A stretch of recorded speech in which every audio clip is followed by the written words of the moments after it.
The brief commentary on Sura ash-shuara.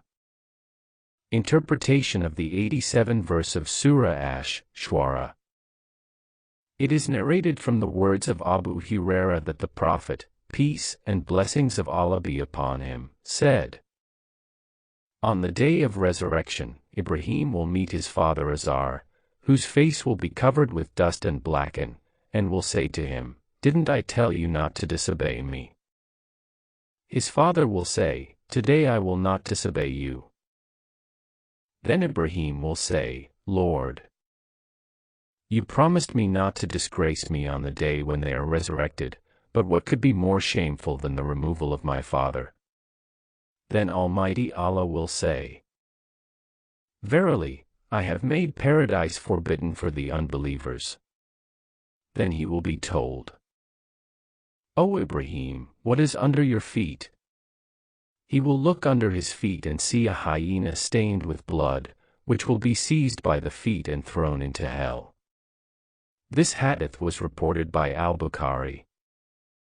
Interpretation of the 214th verse of Surah ash-shuara.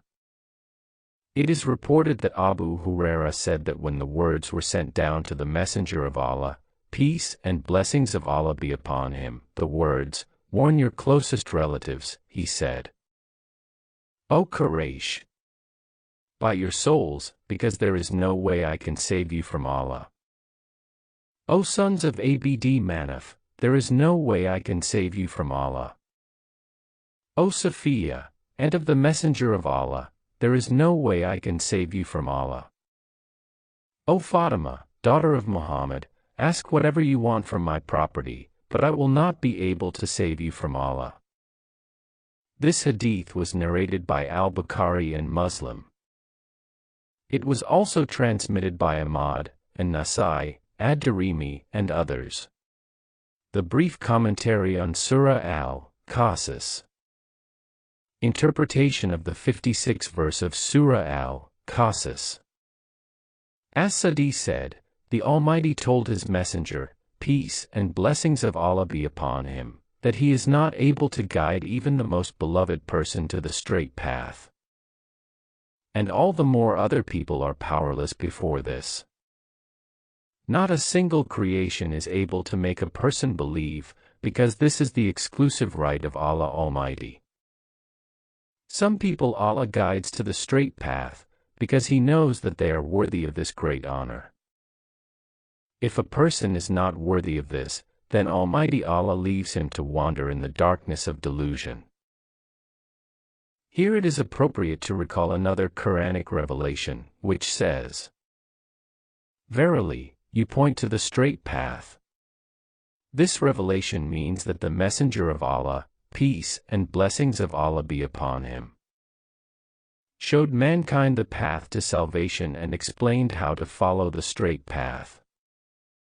He inspired people to do good deeds and with all his might helped people to take a straight path. However, he was powerless to instill faith in their hearts and turn them into Muslims.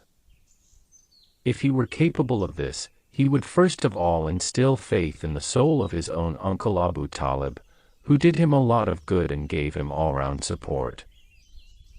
The Messenger of Allah, peace and blessings of Allah be upon him, constantly urged him to convert to Islam.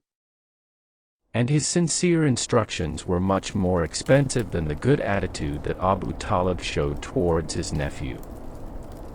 The Messenger of Allah, peace and blessings of Allah be upon him, did everything possible, but only Almighty Allah is able to guide a person to a straight path. It is reported that Abu Hurairah said, when the uncle of the Messenger of Allah, peace and blessings of Allah be upon him, was dying, he said to him, "Say, there is no deity but Allah, and thanks to these words I will be able to testify in your favor before Allah." But he refused, and then Allah revealed the verse, "Verily, you will not be able to guide those whom you love to the straight path." This hadith was narrated by Muslim, and in one of his versions it is reported that he said, "If the Quraysh did not dishonor me, saying, 'He did this out of fear,' then I would gladden you with these words, after which this ayat. It was also transmitted by Ahmad, at-Tirmizi, and others.